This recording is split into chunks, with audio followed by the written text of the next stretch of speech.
Hasbro is super, super excited to take D&D and hurl it into a digital future. They are super interested in no longer selling you a single book that you can use for the rest of your life, and instead renting that same material to you every month. That's clearly where they want to go. And there's tons of evidence that this is the case. As Penny Arcade put perfectly, one of the reasons I wrote this article is because there's two awesome Penny Arcade metaphors that I think are perfect. And one is they say, it's really hard to sell a single hamburger that you can share with your friends for 30 years, right? It's really hard to have a business where you're selling a single hamburger that you and your friends can eat for 30 years. But that's, what kind of happened with D&D. And instead, they want you to pay rent for the rest of your life. They want you to have to pay a monthly fee. They want you to have to buy little things. And they want you to rent the material and then have full control over the material that you're renting so they can do whatever they want with it for all that time. If there's anything controversial about that, let me bring up a few points of evidence. One is Chris Cox did an interview where he specifically said that they're running experiments with artificial intelligence. And he said, and I quote, D&D has 50 years of content that we can mine.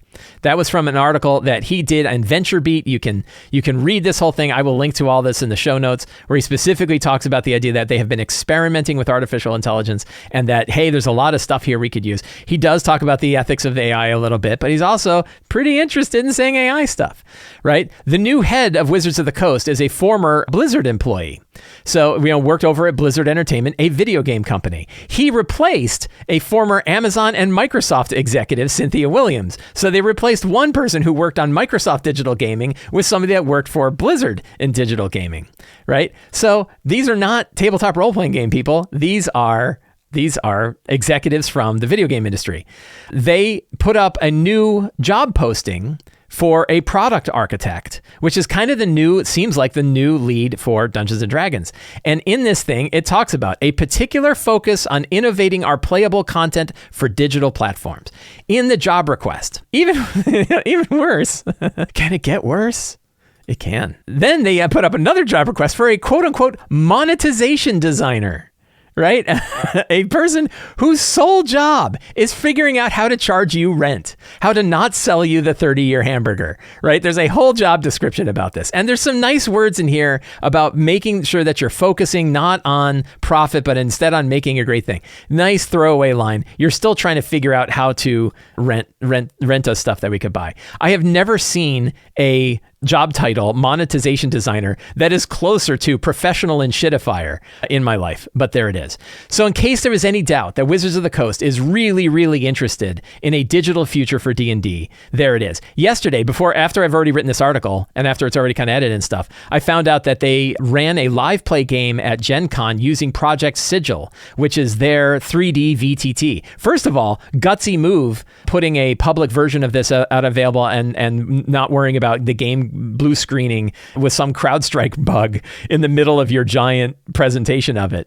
So good on them. That's gutsy. Like, I've been to many software failures, and it's very easy to have stuff. It happened to freaking Steve Jobs at Apple.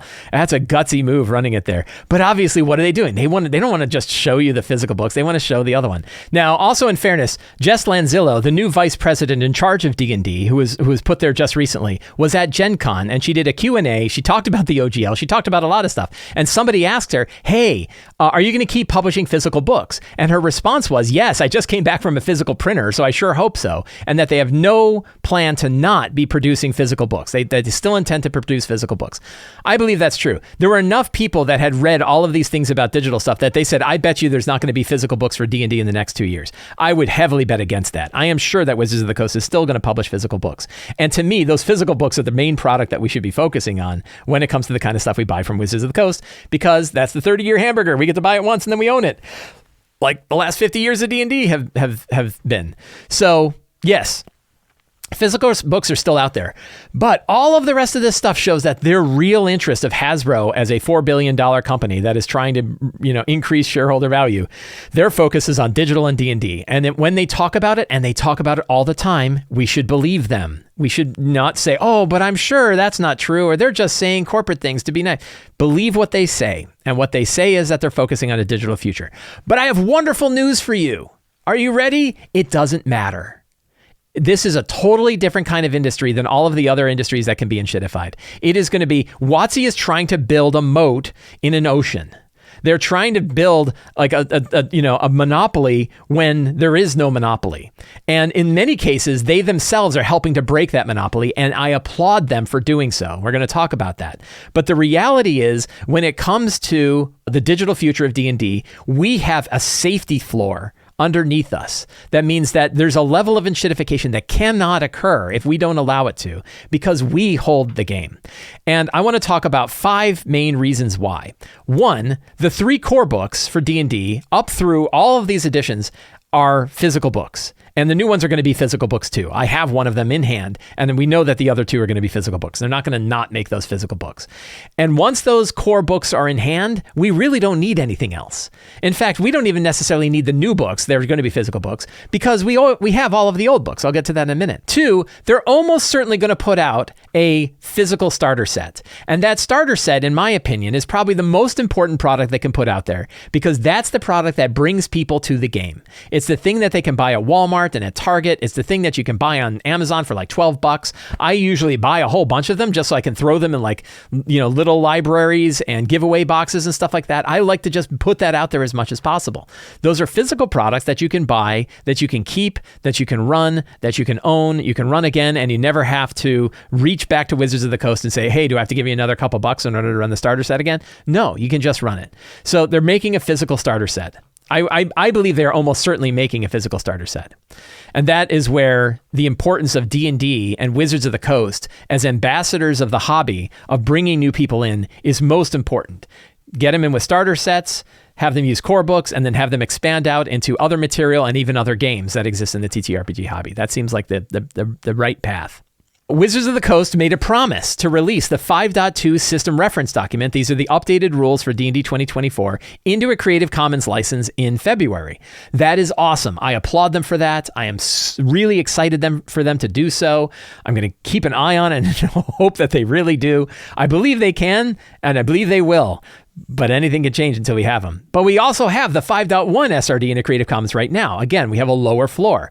Any of us can build any tools we want, any books we want, any products we want, including books like Shadowdark, including books like Level Up Advanced 5e and Tales of the Valiant and all of these other books. And then systems to support those online can all exist because the core rules are available in the Creative Commons. That is fantastic. That is something that almost no other hobby like this has. We also have 50 years of previous versions of D&D we can play, right? And there are people playing them. I have friends who are running first edition games. I have friends that are running second edition games. All of these rules are still out there, and people love them, and they're nostalgic for some people. A lot of us prefer newer, simpler, more straightforward rules that make more sense, but some people really kind of like the way that the old rules went. And then there's also multiple versions of 5e available from other publishers and hundreds of other role-playing games that are capturing it. Some of these are written by the people who used to work at Wizards of the Coast and now wanted to make their own game, like Robert Schwab making Shadow of the Weird Wizard, like Rob Hainsel and Jonathan Tweet making 13th Age.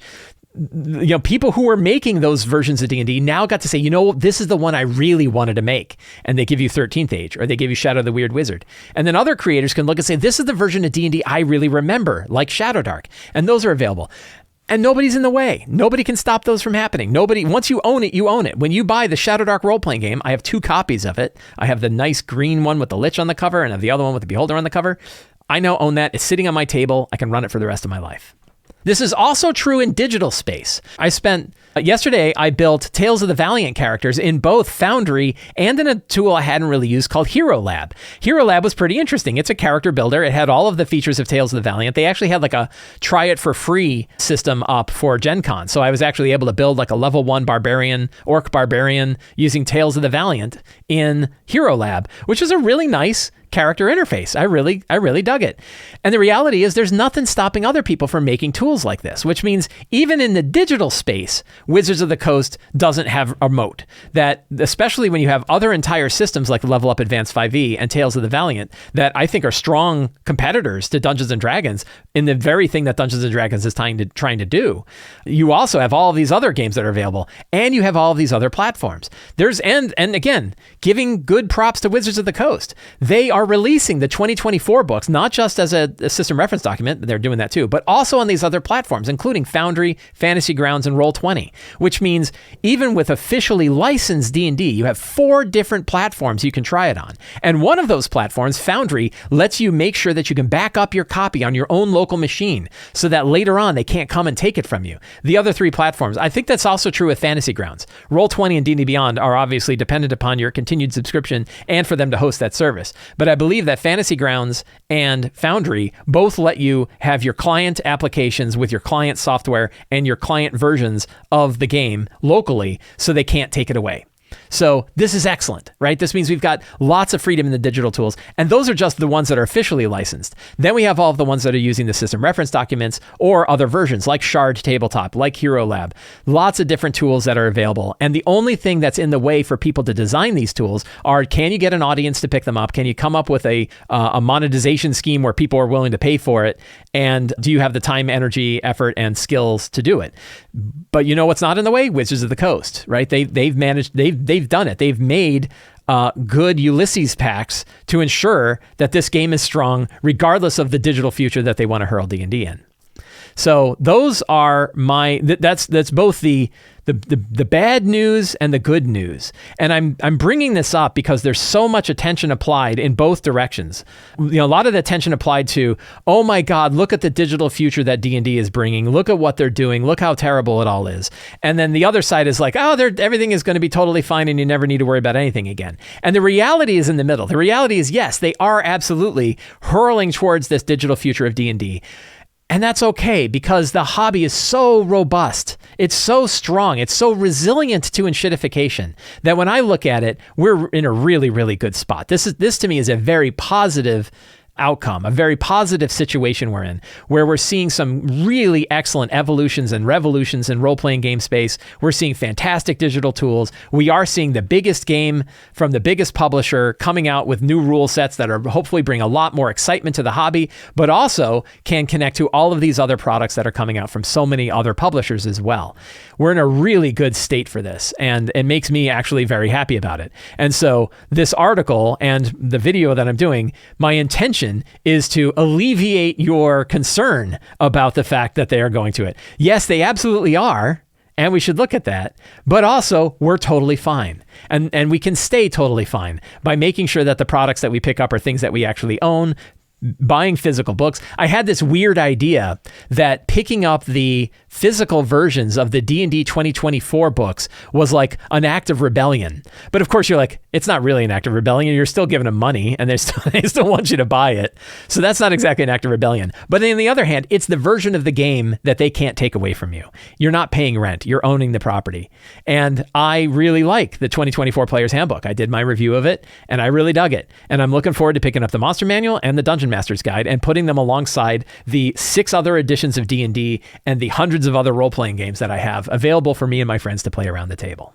Sleazy Mai says, I really like how enshittify proof it is. Absolutely, that's my point. They can do all of this stuff. They clearly are super excited to do all this digital stuff. I got a whole paragraph here of just links to all of the things that they're trying to do. And they really want to turn it into a video game so badly. They really want to turn it, Baldur's Gate 3, they were like, we just want 5 more of those. We want that internal. Like, why did we give that to some other company? We should have that. And they really want to do it. They want to do it with the new virtual tabletop. They want to do it with D&D Beyond. They're going to try all this stuff. But guess what? It doesn't matter because we got the physical book, right? I got this guy right here. Right? I love this version of D&D. I love the 2014 version of D&D. And I have it right here. And I can play that for the rest of my life. And, I've got older editions of D&D. And I've got Shadowdark. And I've got Knave. And I've got Ironsworn. And I've got Apocalypse Keys. And I've got Thirsty Sword Lesbians. Can you imagine Wizards of the Coast putting out a game called Thirsty Sword Lesbians? But there it is right there. I've got that game. Blades in the Dark, Cyborg, Morkborg. Oh, that's just in my little bookshelf over here. I'm not even talking about my bookshelf over there, which is 10 times bigger. Tons and tons of stuff. It's so awesome. Yeah. And it makes me love this hobby. It's one of the things I really love about the hobby. But I think it's something to keep an eye on too. almost certainly D&D Beyond is going to be expanded out with exclusive stuff. We're going to see more exclusive things being released to D&D Beyond in the future. We saw before where you could get a free gold dragon virtual mini for the tabletop if you'd pre-ordered the digital and physical copy from D&D Beyond. We saw pre-order specials for Vecna Eve of Ruin where you could get a small introduction adventure when you pre-ordered it, or you could buy it later. That is only available on D&D Beyond. You can't get it on any of the other platforms. This is to be expected. I'm not particularly bothered by these exclusives. Other people are. Other people really don't like the idea that Wizards of the Coast is putting out exclusive content only available on D&D Beyond. I worry about it when that exclusive content is really stuff that's kind of required in order to enjoy the game. I think one benchmark would be, maybe one candle, is when they start putting character options out that are on D&D Beyond only, and maybe selling those a la carte, like special subclasses, like special races or species, like other things that players would want. Again, we can look and say that's obviously the direction that they want to go. Oh, you want our special new subclass that we have? Well, we can only get it on D&D Beyond. You can't get it anywhere else. That to me would be an example of exclusive content that we should really narrow our eyes on. But the reality is no one is in the way of other people making subclasses or new species for 5th edition. We could do it right now, but we certainly can do it when the 5.2 SRD comes out, which means other publishers can make stuff too. So just because Wizards of the Coast made something doesn't mean it's better than anything else made by anybody else. In fact, there are subclasses that Wizards put out that I don't even run in my own games because they don't run particularly well. So I don't think we should be looking at Wizards of the Coast as being the only good designers for 5th edition D&D. There are many, many hundreds of good designers. In fact, people who used to work for Wizards of the Coast now that now work on other companies that are designing stuff for 5e. Their stuff is just as good. So they're not in the way. Again, there's no moat there. Just because they're making stuff exclusive to D&D Beyond doesn't mean it's bad for the whole hobby, because the whole hobby has lots of ways to make stuff for the same thing. So I tend not to worry about that. So you can find a longer version of this whole topic, maybe shorter, depending on your reading speed, in my How to Survive a Digital D&D Future that you can find linked down in the show notes. And the reality is we're in a great state. I'm very, very happy. I love this hobby to death. And it's a huge part of my life. And I am really optimistic about where the hobby is.